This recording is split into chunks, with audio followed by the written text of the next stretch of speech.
यानी कि भारतीय न्याय संहिता 2023 का मास्टर वीडियो, जो सभी प्रकार की परीक्षाओं के लिए बहुत ही महत्वपूर्ण है।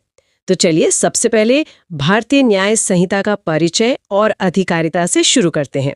इंडियन पीनल कोड मतलब आईपीसी, जो 1860 से हमारे क्रिमिनल जस्टिस सिस्टम की बुनियाद रही है, वो अब इतिहास है और उसकी जगह ली है भारतीय न्याय संहिता बीएनएस 2023 ने। चलिए शुरू करते हैं। तो पहली नजर में देखें तो ये आंकड़े सामने आते हैं। भारतीय न्याय संहिता को 20 अध्यायों में बांटा गया है और इसमें कुल 358 धाराएं हैं। लेकिन असली कहानी तो इन नंबरों के पीछे है। हाँ, क्योंकि सबसे दिलचस्प बात तो ये है कि कैसे पुराने आईपीसी की धारा 1 से लेकर 5 तक के सारे प्रावधानों को अब बीएनएस की सिर्फ एक धारा सेक्शन 1 में समेट दिया गया है। इसे पन्ने बचाने के लिए तो नहीं किया होगा? नहीं, बिल्कुल नहीं। ये कानून को आसान और सुलभ बनाने की दिशा में एक बहुत बड़ा कदम है। पुरानी आईपीसी में आपको कानून की पहुंच समझने के लिए 5 अलग-अलग सेक्शन देखने पड़ते थे। हाँ, कि कानून का नाम क्या है, भारत के अंदर अधिकार क्षेत्र क्या है, बाहर क्या है, बहुत कुछ था। वही तो। और अब एक ही जगह सेक्शन 1 में आपको पूरा ओवरव्यू मिल जाता है। ये ईज ऑफ जस्टिस की तरफ एक इशारा है।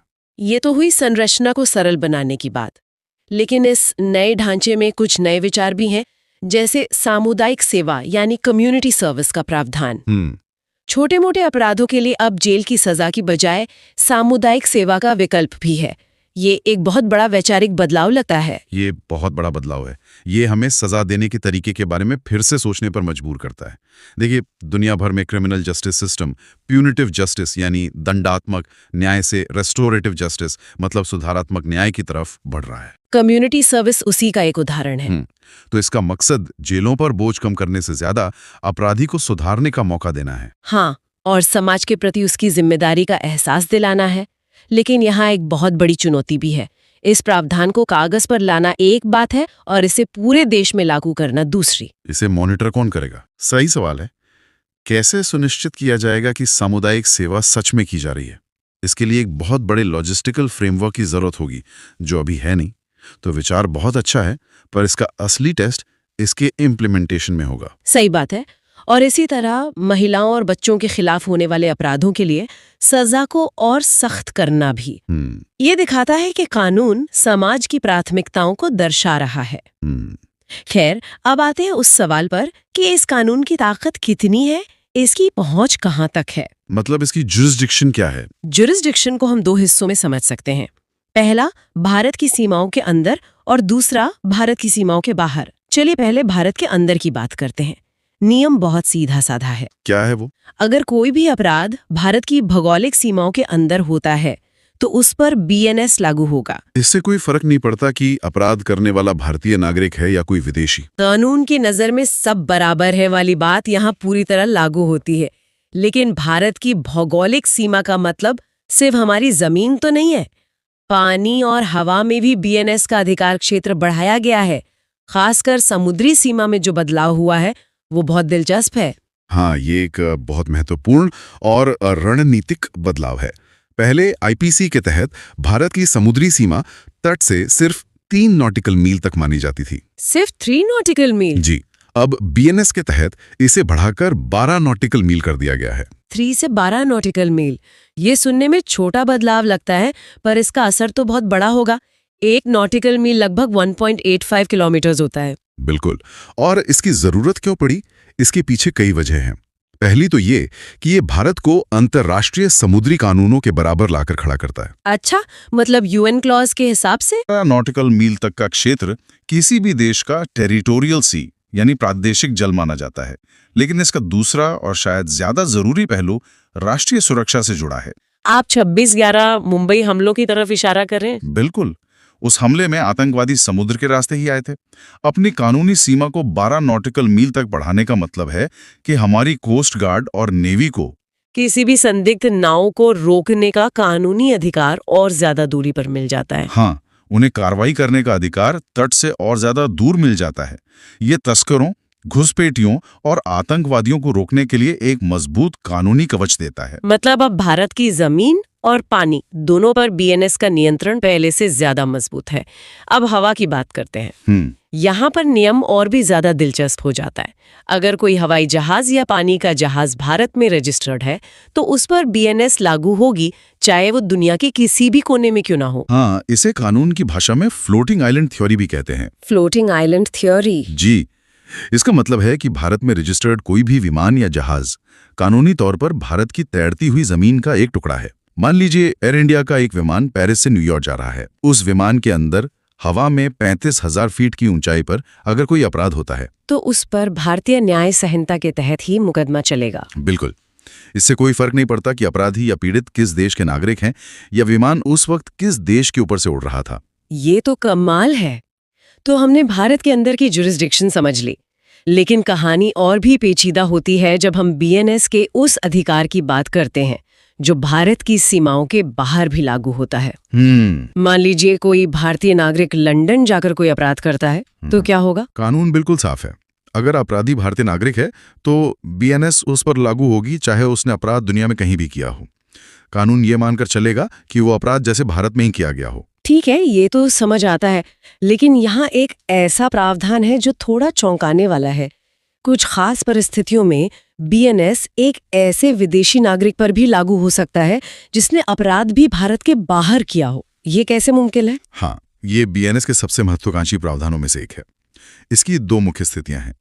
पहली स्थिति तब लागू होती है जब अपराध भारत के बाहर हुआ हो, अपराधी भी विदेशी हो, लेकिन उस अपराध का शिकार यानी पीड़ित कोई भारतीय नागरिक हो। रुकिए, मतलब अगर अमेरिका में कोई अमेरिकी नागरिक किसी भारतीय पर्यटक के साथ कोई अपराध करता है तो भारत का कानून उस अमेरिकी नागरिक पर लागू हो सकता है। ये तो लागू करना लगभग नामुमकिन सा लगता है। बिल्कुल, और यही इसकी सबसे बड़ी चुनौती है। आप सही कह रही हैं, इसे लागू करना बहुत मुश्किल है। आप किसी दूसरे देश में जाकर उनके नागरिक को गिरफ्तार तो नहीं कर सकते। इसके लिए तो एक्सट्रेडिशन ट्रीटी जैसी चीजें चाहिए होंगी। जी, प्रत्यर्पण संधि होनी चाहिए और उस देश की सरकार को सहयोग करना होगा। कई कानूनी विशेषज्ञ इसे एक सिंबॉलिक प्रोविजन मानते हैं। इसका व्यावहारिक असर शायद कम हो, लेकिन ये अंतर्राष्ट्रीय स्तर पर एक कड़ा संदेश देता है कि भारत अपने नागरिकों की सुरक्षा को लेकर कितना गंभीर है। समझ गए, मतलब ये कानूनी हथियार से ज्यादा एक राजनीतिक हथियार है। और दूसरी स्थिति क्या है? दूसरी स्थिति आज के डिजिटल युग के लिए बनाई गई है और ये बहुत ज्यादा प्रासंगिक है। ये साइबर अपराधों से जुड़ी है। अगर कोई भी व्यक्ति, चाहे वो भारतीय हो या विदेशी, दुनिया के किसी भी कोने में बैठकर भारत में मौजूद किसी कंप्यूटर, सर्वर या डिजिटल सिस्टम को निशाना बनाता है तो उस पर बीएनएस लागू होगी? हाँ। अच्छा, तो ये लोकेशन ऑफ द क्रिमिनल की जगह लोकेशन ऑफ द टारगेट पर फोकस कर रहा है। एग्जैक्टली। ये एक गेम चेंजर है। पहले अगर रूस में बैठा कोई हैकर भारत के किसी बैंक के सर्वर पर हमला करता था तो जुरिस्डिक्शन को लेकर एक बहुत बड़ी कानूनी लड़ाई शुरू हो जाती थी। अब कानून साफ कहता है, अगर आपका निशाना भारत में है तो आप भारत के कानून के दायरे में हैं। तो कुल मिलाकर ये नया कानून अपनी ताकत और पहुंच को पहले से कहीं ज्यादा बढ़ा रहा है, जमीन पर, समुद्र में, हवा में और अब साइबर स्पेस में भी। लेकिन कानून की ताकत हमेशा असीमित नहीं होती, कुछ अपवाद भी होते हैं। तो अब जरा उन नो गो जोन्स पर नजर डालते हैं जहां बीएनएस लागू नहीं होती। हाँ, अपवादों को समझना भी उतना ही जरूरी है। इन्हें हम दो श्रेणियों में बांट सकते हैं। पहली श्रेणी है कानून के आधार पर अपवाद और दूसरी है व्यक्तियों के आधार पर अपवाद। ठीक है, तो पहले कानून आधारित अपवादों को देखते हैं। इसमें पहला पॉइंट है विशेष या स्थानीय कानून। इसका क्या मतलब है? इसका मतलब है कि बीएनएस एक जनरल लॉ यानी सामान्य कानून है। अगर किसी खास विषय के लिए पहले से कोई विशेष कानून मौजूद है तो उस विषय पर वो विशेष कानून ही लागू होगा, बीएनएस नहीं। जैसे कि एमसीओसी। बिल्कुल, जैसे महाराष्ट्र में संगठित अपराध से निपटने के लिए एमसीओसी जैसा एक बहुत सख्त कानून है, तो वहां संगठित अपराध के मामले एमसीओसी के तहत ही चलेंगे। समझ गई, ताकि किसी खास मकसद के लिए बनाए गए मजबूत कानूनों को कमजोर न किया जाए। दूसरा अपवाद सेना से जुड़ा है। जी, कहा गया है कि बीएनएस सैनिकों के विद्रोह या ड्यूटी छोड़कर भाग जाने जैसे मामलों पर लागू नहीं होगी। क्यों? हाँ, क्योंकि सेना का अनुशासन और संचालन का तरीका बिल्कुल अलग होता है। उनके अपने बहुत सख्त कानून हैं, जैसे आर्मी एक्ट, एयरफोर्स एक्ट और नेवी एक्ट। सेना से जुड़े अपराधों का निपटारा कोर्ट मार्शल के जरिए उन्हीं के कानूनों के तहत होता है। अच्छा। अगर सामान्य कानून सेना के मामलों में दखल देने लगे तो इससे पूरी कमांड और डिसिप्लिन की संरचना पर असर पड़ सकता है। ये तो हुए कानून आधारित अपवाद। अब उन खास लोगों की बात करते हैं जिन पर बीएनएस के तहत कोई मुकदमा नहीं चलाया जा सकता। इम्यूनिटी। हाँ, ये इम्यूनिटी वाली लिस्ट काफी दिलचस्प है। बिल्कुल। इस लिस्ट में सबसे पहला नाम आता है भारत के राष्ट्रपति और राज्यों के राज्यपालों का। जब तक वो अपने पद पर हैं, उन पर कोई भी आपराधिक कार्यवाही शुरू नहीं की जा सकती। ये छूट उन्हें भारतीय संविधान के अनुच्छेद 361 के तहत मिली है। इसके बाद आते हैं विदेशी संप्रभु, मतलब किसी दूसरे देश के राष्ट्राध्यक्ष। हाँ, इसे सॉवरन इम्यूनिटी कहते हैं। ये एक अंतर्राष्ट्रीय सिद्धांत है।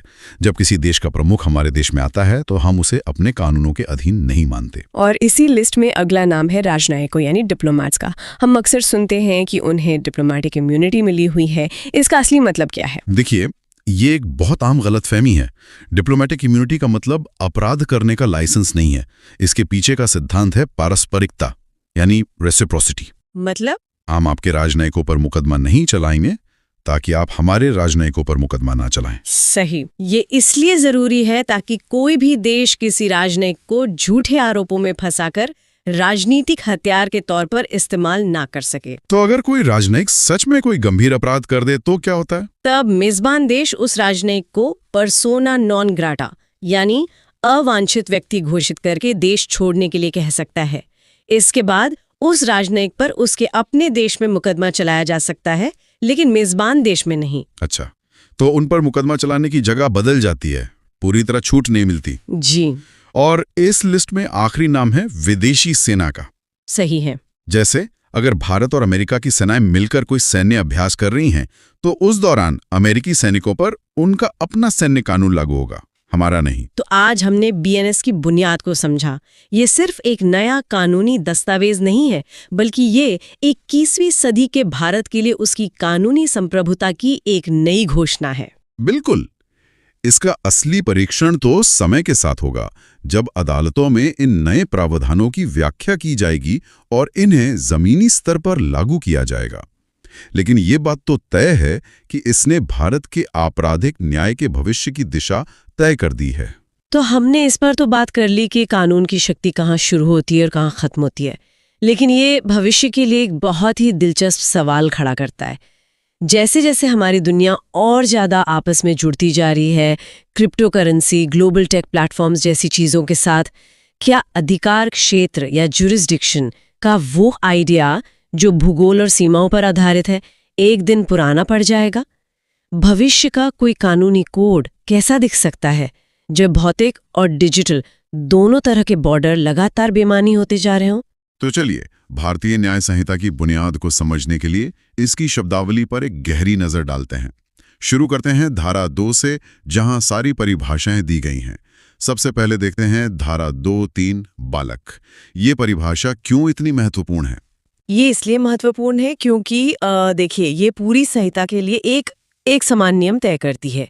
इसके अनुसार बालक का मतलब है 18 वर्ष से कम आयु का कोई भी व्यक्ति। अब चाहे कोई भी अपराध हो, अगर उसमें बालक शब्द का इस्तेमाल हुआ है तो उसकी उम्र को लेकर कोई भ्रम नहीं रहेगा। और दिलचस्प बात यह है कि यह परिभाषा बीएनएस में खास तौर पर जोड़ी गई है। अच्छा। हाँ, ताकि पूरे कानून में एकरूपता बनी रहे। यानी पहले अलग अलग कानूनों में इसे लेकर थोड़ी उलझन थी। हाँ बिल्कुल, कुछ कानूनों में उम्र को लेकर अलग अलग व्याख्याएं थीं। अब ये बिल्कुल साफ है। ये एक फाउंडेशनल चेंज है, कह सकते हैं। इसी तरह एक और बहुत ही प्रगतिशील परिभाषा है धारा 2(10) में, जो लिंग यानी जेंडर को परिभाषित करती है। हाँ, ये तो आज के समय में बहुत ही जरूरी विषय। तो नया कानून इसे कैसे देखता है? कानून अब इसे बहुत व्यापक नजरिए से देखता है। इस धारा के अनुसार संहिता में जहां भी व सर्वनाम का इस्तेमाल होगा, उसका मतलब सिर्फ पुरुष या स्त्री नहीं होगा।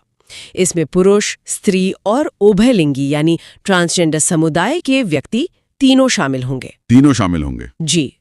ये सिर्फ एक परिभाषा का बदलाव नहीं है, ये कानून को और ज्यादा समावेशी बनाने की दिशा में एक बहुत बड़ा कदम है। इसका असर कहाँ पड़ेगा? मतलब क्या एफआईआर दर्ज कराने से लेकर अदालती कार्यवाही तक की भाषा पर भी इसका कोई प्रभाव होगा? बिल्कुल, इसका सीधा असर वहीं पड़ेगा। ये सुनिश्चित करता है कि कानूनी प्रक्रिया में किसी भी व्यक्ति के साथ उसकी लैंगिक पहचान के आधार पर भेदभाव न हो। ये समानता के अधिकार को मजबूत करता है और दिखाता है कि कानून समाज के विकास के साथ खुद को बदल रहा है। ये पहले आईपीसी की धारा 8 में था, लेकिन अब ट्रांसजेंडर समुदाय का जो स्पष्ट उल्लेख है वो एक महत्वपूर्ण अपडेट है। ये वाकई एक बड़ा बदलाव है। चलिए अब उन परिभाषाओं पर आते हैं जो किसी व्यक्ति की नीयत या इरादे से जुड़ी हुई हैं। मैं अक्सर बेईमानी और कपटपूर्वक जैसे शब्दों को लेकर उलझन में पड़ जाता हूं। तो ये जो धारा 27 है, बेईमानी यानी डिसऑनेस्टी, ये इसे कैसे परिभाषित करती है? ये एक बहुत अच्छा सवाल है, क्योंकि आम बोलचाल में ये शब्द एक जैसे लगते हैं, है ना? पर कानून में इनके बीच एक बारीक लेकिन महत्वपूर्ण फर्क है। हाँ, बिल्कुल। बेईमानी का सीधा संबंध संपत्ति के लाभ या हानि से है। कोई भी काम बेईमानी से किया हुआ तब माना जाएगा जब उसे करने वाले का इरादा या तो खुद को सदोष लाभ पहुंचाना हो, सदोष लाभ, रॉन्गफुल गेन, हाँ, या फिर किसी दूसरे व्यक्ति को सदोष हानि यानी रॉन्गफुल लॉस पहुंचाना हो। सदोष लाभ और सदोष हानि, इसे किसी आसान उदाहरण से समझा सकती हैं? जरूर। इसे ऐसे समझिए, मान लीजिए आपको सड़क पर किसी का गिरा हुआ पर्स मिलता है। आप उसे उठाकर अपने पास रख लेते हैं, ये जानते हुए कि आपका नहीं है।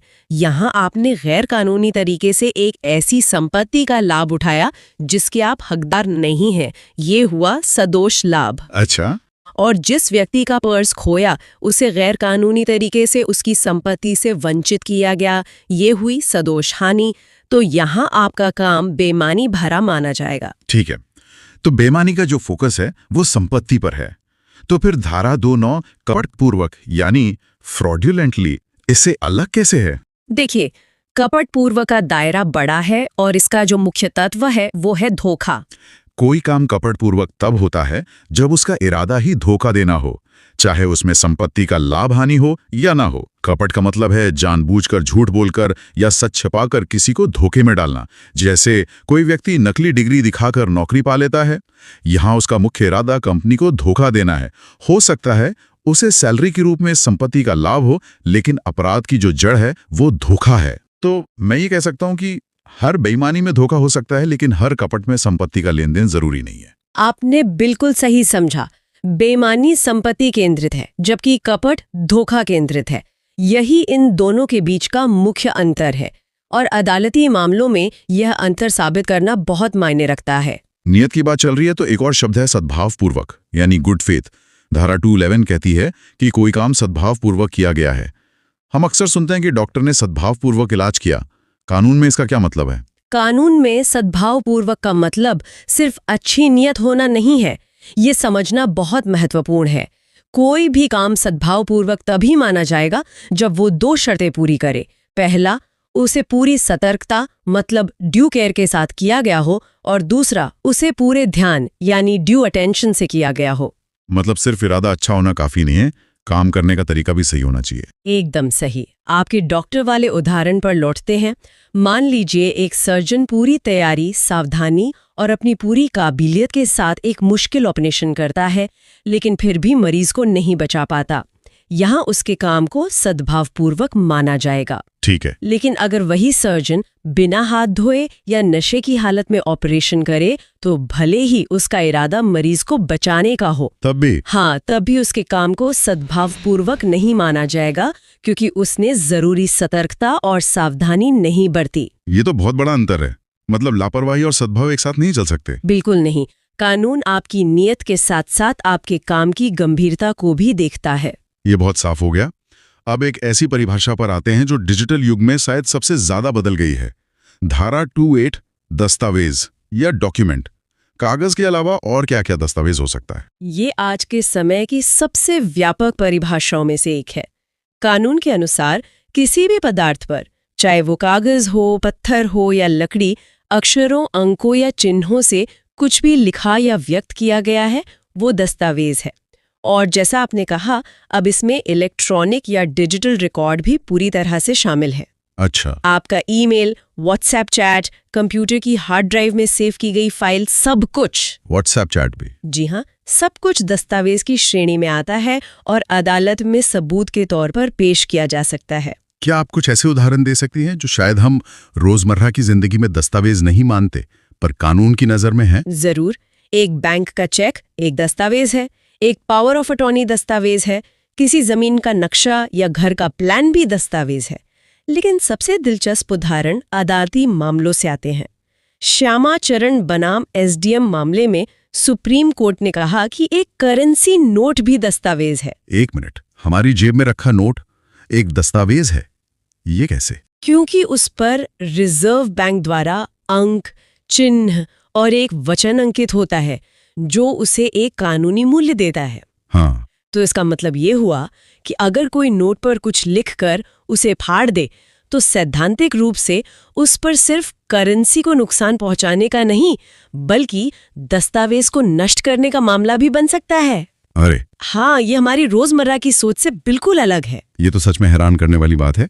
कोई और ऐसा ही मामला? हाँ, बोरिया बनाम कर्नाटक राज्य का मामला है, जिसमें ये तय हुआ कि एक पोस्टमार्टम रिपोर्ट भी एक दस्तावेज है, क्योंकि ये एक विशेषज्ञ द्वारा तथ्यों को दर्ज करके तैयार की जाती है और न्याय प्रक्रिया में एक महत्वपूर्ण सबूत के तौर पर काम करती है। मतलब दस्तावेज सिर्फ एक कागज का टुकड़ा नहीं, बल्कि कोई भी ऐसी चीज है जिस पर जानकारी दर्ज हो और जिसे सबूत के तौर पर इस्तेमाल किया जा सके।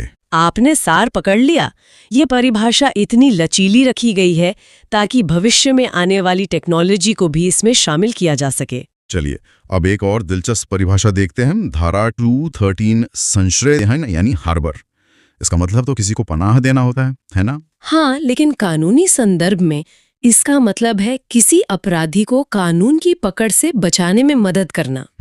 इसमें कई चीजें शामिल हैं, जैसे किसी अपराधी को रहने के लिए जगह देना, उसे खाना पानी देना, हथियार वगैरह। हाँ, हथियार या गोला बारूद मुहैया कराना, या कहीं भागने के लिए गाड़ी देना।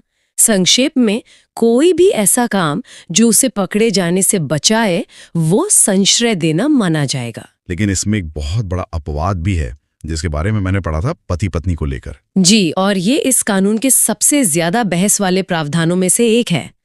इस धारा के अनुसार पति और पत्नी एक दूसरे को संश्रय देने के दोषी नहीं माने जाएंगे। यानी अगर पति ने कोई अपराध किया है और पत्नी ये जानते हुए भी उसे छिपाने में या भगाने में मदद करती है, तो पत्नी पर अपराधी को संश्रय देने का मुकदमा नहीं चल सकता। और यही बात पति पर भी लागू होती है। जी बिल्कुल, यही बात पति पर भी लागू होती है। ये तो बहुत अजीब है। क्या ये आज के जमाने में भी प्रासंगिक है? ऐसा नहीं लगता कि ये कानून अपराध को छुपाने के लिए एक तरह का लूप होल बना रहा है? यह एक जायज सवाल है।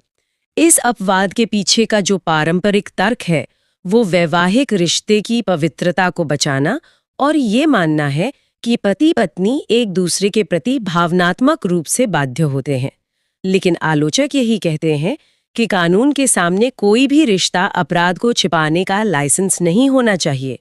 यह ध्यान रखना महत्वपूर्ण है कि यह अपवाद सिर्फ पति पत्नी के रिश्ते पर लागू होता है, माता पिता, भाई बहन या किसी और रिश्ते पर नहीं। ये वाकई सोचने वाली बात है। अब इस चर्चा के आखिरी हिस्से में आते हैं। धारा 214 क्षति यानी इंजरी को परिभाषित करती है। मेरे जैसे आम आदमी के लिए क्षति का मतलब शारीरिक चोट है। क्या कानून भी इसे ऐसे ही दिखता है? आमतौर पर लोग यही समझते हैं, लेकिन कानून में क्षति शब्द का दायरा बहुत बड़ा और महत्वपूर्ण है। इस धारा के अनुसार क्षति 4 तरह की हो सकती है। पहली, जैसा आपने कहा, शारीरिक क्षति, यानी शरीर को पहुंचाई गई कोई भी चोट। लेकिन इसके अलावा 3 और हैं। और वो कौन सी हैं? दूसरी है मानसिक क्षति, यानी किसी को मानसिक रूप से इतना प्रताड़ित करना या तनाव देना कि उसके मन पर गहरा असर पड़े। ये जानना कि कानून मानसिक पीड़ा को भी शारीरिक चोट के बराबर क्षति मानता है, ये बहुत बड़ी बात है। इसका मतलब है कि बुलिंग या मानसिक उत्पीड़न के मामलों में ये धारा बहुत मजबूती से लागू हो सकती है। ये तो बहुत जरूरी है। और बाकी 2? तीसरी है ख्याति संबंधी क्षति। सीधी भाषा में कहें तो किसी की इज्जत उछालना या रेपुटेशन खराब करना, जिसे हम डिफेमेशन या मानहानि भी कहते हैं। और चौथी है संपत्ति संबंधी क्षति, यानी किसी की संपत्ति को गैर कानूनी तरीके से नुकसान पहुंचाना। तो कानून की नजर में क्षति सिर्फ तन पर लगी चोट नहीं, बल्कि मन, मान और माल पर हुआ हमला भी है। बिल्कुल, ये परिभाषा अपराध के प्रभाव को बहुत समग्रता से देखती है। चलिए तो अब अगली धारा देखते हैं। धारा 2 उपधारा 16 जी ये न्यायाधीश यानी जज शब्द को परिभाषित करती है। जी और ये परिभाषा ये तो काफी व्यापक लगती है। बिल्कुल। इसमें सिर्फ वो लोग नहीं आते जिन्हें हम पारंपरिक रूप से जज समझते हैं। कानून कहता है कि हर वो व्यक्ति न्यायाधीश है जिसे कानून द्वारा इस रूप में नामित किया गया हो। लेकिन यहाँ पर जो असली बात है वो ये है कि इसमें वो हर व्यक्ति भी शामिल है जिसे किसी कानूनी कार्यवाही में, चाहे वो सिविल हो या क्रिमिनल, अंतिम फैसला या आदेश देने का अधिकार दिया गया हो। अच्छा, तो ये परिभाषा पद के नाम पर नहीं बल्कि उस व्यक्ति को मिली शक्ति पर केंद्रित है। इसका मतलब तो ये हुआ कि किसी पंचायत का सरपंच जो किसी स्थानीय विवाद में अंतिम फैसला सुनाता है, उसे भी उस मामले के लिए कानूनन एक न्यायाधीश माना जाएगा। आपने बिल्कुल सही समझा। इसके व्यवहारिक परिणाम क्या हैं? यही इसका सबसे बड़ा व्यवहारिक परिणाम है। जब कोई सरपंच या कोई मध्यस्थ आर्बिट्रेटर फैसला सुना रहा होता है तो उस समय उसे वही कानूनी सुरक्षा और जिम्मेदारियां मिलती हैं जो एक नियमित जज को मिलती हैं। इससे ये सुनिश्चित होता है कि वो बिना किसी डर या दबाव के न्याय कर सके। ये परिभाषा न्याय करने की प्रक्रिया को सम्मान देती है, न कि सिर्फ कुर्सी को। ये तो बहुत दिलचस्प है। मतलब कानून न्याय के काम को पहचान रहा है, चाहे वो किसी भी स्तर पर हो रहा हो। अब न्याय करने वालों से आगे बढ़कर उन लोगों की बात करते हैं जो पूरी सरकारी मशीनरी चलाते हैं। धारा 228 लोक सेवक यानी पब्लिक सर्वेंट। पहले ये आईपीसी की धारा 21 में थी। इसकी लिस्ट तो बहुत लंबी है। हाँ, और इसका लंबा होना जरूरी भी है ताकि कोई अस्पष्टता न रहे। इसमें कई श्रेणियां हैं। सबसे पहले सेना, नौसेना या वायुसेना का हर कमीशन प्राप्त अधिकारी, फिर हर न्यायाधीश और न्यायालय से जुड़ा हर अधिकारी, चाहे वो क्लर्क हो या रजिस्ट्रार, यहाँ तक कि न्यायालय की मदद करने वाला जूरी का सदस्य या पंचायत का सदस्य भी लोक सेवक है। और सरकारी अधिकारियों के बारे में? सरकार के हर अधिकारी और कर्मचारी, चाहे वो किसी भी पद पर हो, लोक सेवक हैं। इसमें चुनाव प्रक्रिया से जुड़ा हर व्यक्ति भी शामिल है, जो वोटर लिस्ट बनाता है, उसे छापता है या चुनाव करवाता है। दिलचस्प बात यह है कि इसमें नगरपालिका आयुक्त, राज्य के मुख्यमंत्री, कोतवाल और यहाँ तक कि एक सरकारी स्कूल का टीचर भी शामिल है। एक मिनट, सरकारी स्कूल का टीचर भी? ये थोड़ा चौंकाने वाला है।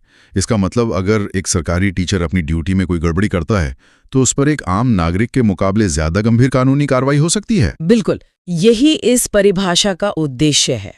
जो कोई भी व्यक्ति जनता के पैसे से तनख्वाह ले रहा है और जनता के लिए काम कर रहा है, उसकी जवाबदेही ज्यादा है। उसे लोक सेवक का दर्जा इसीलिए दिया गया है ताकि वो अपनी शक्तियों का दुरुपयोग ना कर सके और भ्रष्टाचार पर लगाम लगाई जा सके। तो फिर ये भी जानना जरूरी है कि इस परिभाषा से बाहर कौन है? मतलब क्या कुछ अपवाद भी हैं? हाँ, और ये अपवाद उतने ही महत्वपूर्ण हैं। उदाहरण के लिए विधानसभा के सदस्य मतलब एमएलए को इस परिभाषा के तहत लोक सेवक नहीं माना गया है।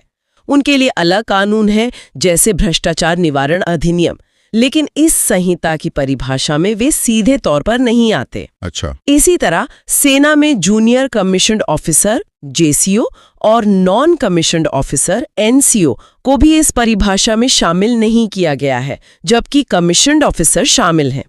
ये अंतर उनकी ड्यूटी और कमांड की प्रकृति के कारण रखे गए हैं।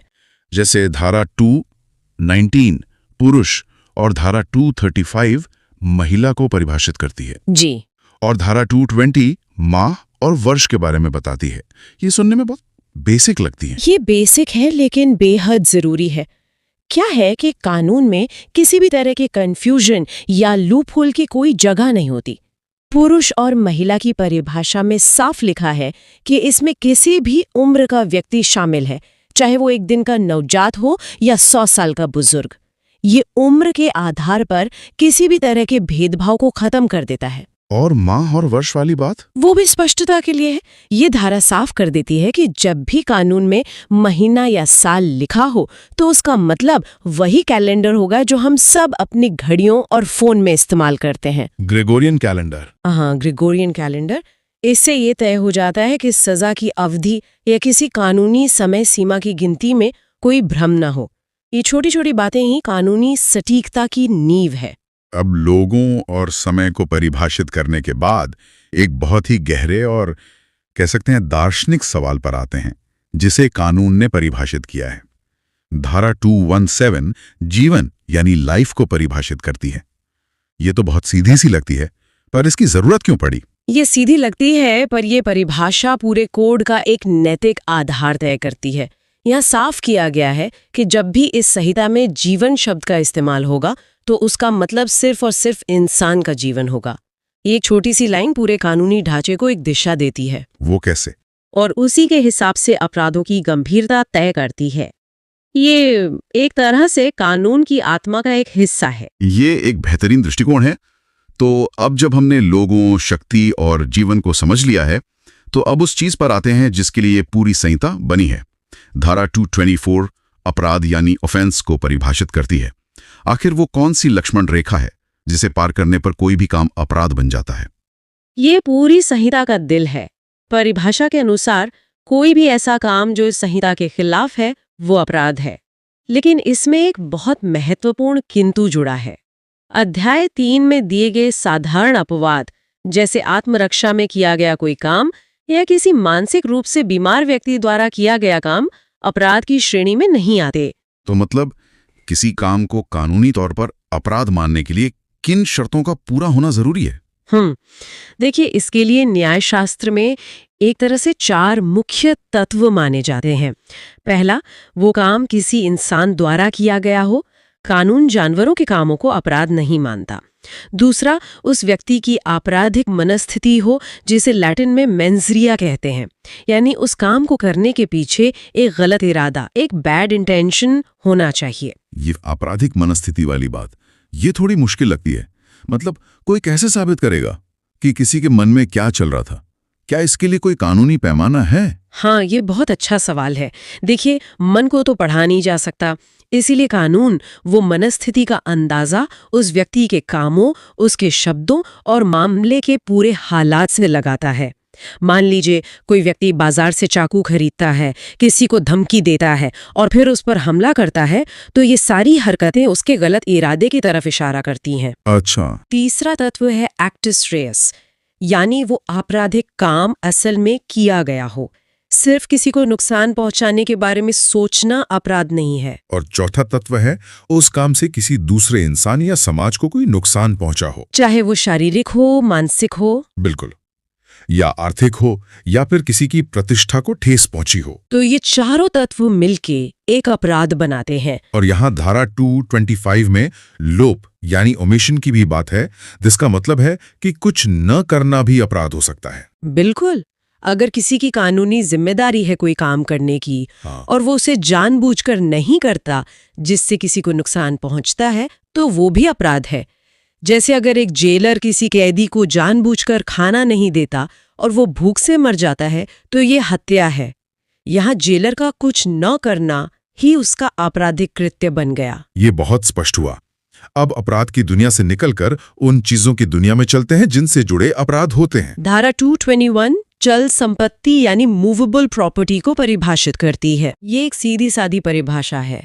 हर वो भौतिक चीज जो जमीन से या किसी ऐसी चीज से स्थायी रूप से जुड़ी नहीं है, जो जमीन से जुड़ी हो, वो चल संपत्ति है। मूल सिद्धांत ये है कि उसे एक जगह से दूसरी जगह ले जाया जा सकता है। जैसे आपका फोन, लैपटॉप, आपकी गाड़ी, गहने, नकदी, यहाँ तक कि आपके घर में रखी कुर्सी भी चल संपत्ति है। जो चीजें जमीन से जुड़ी हैं, जैसे घर या पेड़, वो अचल संपत्ति में आती हैं। तो ये परिभाषा चोरी, लूट जैसे अपराधों के लिए आधार तैयार करती है, क्योंकि ये अपराध आमतौर पर चल संपत्ति से जुड़े होते हैं। इसी से जुड़ी एक और दिलचस्प परिभाषा है धारा 231 मूल्यवान प्रतिभूति यानी वैल्यूएबल सिक्योरिटी। ये क्या है? ये बहुत व्यापक और महत्वपूर्ण परिभाषा है।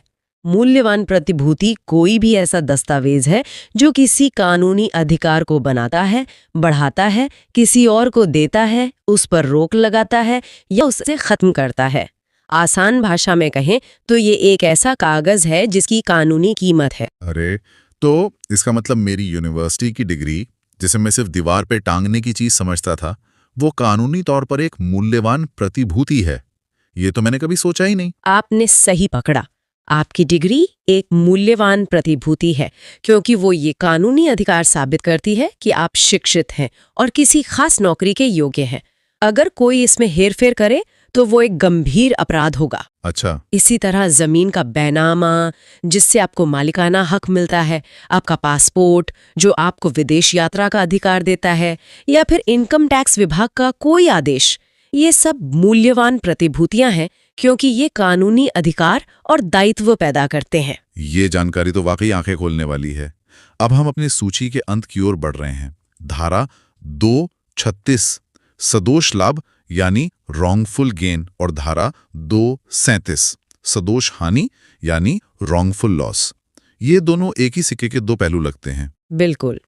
सदोष लाभ का मतलब है गैर कानूनी तरीके से ऐसी किसी संपत्ति का फायदा उठाना जिसके आप कानूनी तौर पर हकदार नहीं हैं। यहाँ दो बातें जरूरी हैं, तरीका गैर कानूनी हो और आप उसके हकदार न हो। चलिए एक मजेदार उदाहरण लेते हैं। मान लीजिए मेरे पड़ोसी का वाईफाई बिना पासवर्ड का है और मैं उसे इस्तेमाल कर रहा हूं। मैं कुछ चुरा नहीं रहा, पर क्या ये तकनीकी रूप से सदोष लाभ माना जाएगा क्योंकि मैं उस डेटा का लाभ उठा रहा हूं जिसका मैं हकदार नहीं हूं? ये एक बेहतरीन उदाहरण है जो इस अवधारणा को स्पष्ट करता है। कानून की नज़र में आप गैर कानूनी तरीके से एक ऐसी सेवा या संपत्ति, मतलब डेटा, का लाभ ले रहे हैं जिसके लिए आपने भुगतान नहीं किया है और आप उसके हकदार नहीं हैं। तो हाँ, ये सदोष लाभ की परिभाषा के दायरे में आ सकता है। और इसका उल्टा है सदोष हानि? जी, धारा 247 के अनुसार सदोष हानि तब होती है जब किसी व्यक्ति को गैर कानूनी तरीके से उसकी संपत्ति से वंचित कर दिया जाता है जिस पर उसका कानूनी हक है। अगर कोई आपकी गाड़ी चुरा लेता है तो चोर को सदोष लाभ होता है और आपको सदोष हानि होती है। ये दोनों परिभाषाएं चोरी, धोखाधड़ी, गबन और संपत्ति से जुड़े लगभग हर अपराध को समझने और साबित करने के लिए बेहद जरूरी हैं। अगला धारा देखते हैं, धारा 3 साधारण स्पष्टीकरण। जी, तो धारा 31 एक तरह से पूरे कानून को पढ़ने का एक फ्रेमवर्क सेट करती है। फ्रेमवर्क किस तरह का? ये कहती है कि इस संहिता में अपराधों की जो भी परिभाषाएं दी गई हैं उन्हें अध्याय 3 यानी साधारण अपवाद के अधीन ही समझा जाएगा। अच्छा, एक मिनट, साधारण अपवाद के अधीन समझा जाएगा, इसका मतलब क्या हुआ? मतलब इसे एक उदाहरण से समझाइए। बिल्कुल। जैसे मान लीजिए 7 साल से कम उम्र का कोई बच्चा है, वो कोई ऐसा काम कर देता है जो तकनीकी रूप से तो अपराध है, जैसे किसी का शीशा तोड़ दिया खेल खेल में। हाँ बिल्कुल, तो उसे अपराधी नहीं माना जाएगा। क्यों? क्योंकि उसे साधारण अपवाद के तहत, मतलब जनरल एक्सेप्शंस के तहत बचाव मिला हुआ है। ओके, समझ गया। इसी तरह एक और उदाहरण है संज्ञेय अपराध, मतलब कॉग्निजेबल ऑफेंस। इसमें पुलिस बिना वारंट के गिरफ्तारी कर सकती है। हाँ। तो अगर अपराधी बाद में पुलिस पर गलत तरीके से रोकने का आरोप लगाए को भी पुलिस अधिकारी को दोषी नहीं माना जाएगा, क्योंकि वो तो अपनी ड्यूटी कर रहा था। एग्जैक्टली। वो अपनी ड्यूटी कर रहा था और कानून उसे करने की इजाजत देता है। ठीक है। और संपत्ति के कब्जे को लेकर धारा 3(3) में क्या बताया गया है, ये भी काफी दिलचस्प लगता है। हाँ, ये बहुत ही व्यवहारिक चीज है। इसमें ये स्पष्ट किया गया है कि अगर किसी व्यक्ति की संपत्ति उसके पति या पत्नी या फिर नौकर या क्लर्क के कब्जे में है तो कानून की नजर में वो संपत्ति उसी मुख्य व्यक्ति के कब्जे में ही मानी जाएगी। अच्छा, ये प्रावधान पहले भी था आईपीसी की धारा 27 में। यहाँ से बात वाकई दिलचस्प हो जाती है। सामान्य आशय या कॉमन इंटेंशन का क्या मतलब है? ये धारा 3(5) में है ना? जी, सामान्य आशय का मतलब है जब एक से ज्यादा व्यक्ति एक ही इरादे से कोई काम करें, मतलब सबका इरादा एक। बिल्कुल, जैसे अगर कई लोग मिलकर किसी एक व्यक्ति को मारने का इरादा रखते हैं तो ये उनका सामान्य आशय कहलाएगा। और इसमें क्या? इसमें ये जरूरी है कि जब इस सामान्य आशय को पूरा करने के लिए कोई आपराधिक काम किया जाता है तो उस समूह का हर व्यक्ति उस अपराध के लिए उतना ही जिम्मेदार होगा। हर व्यक्ति, भले ही मुख्य चोट किसी एक ने ही पहुंचाई हो। हाँ बिल्कुल, भले ही काम किसी एक ने किया हो।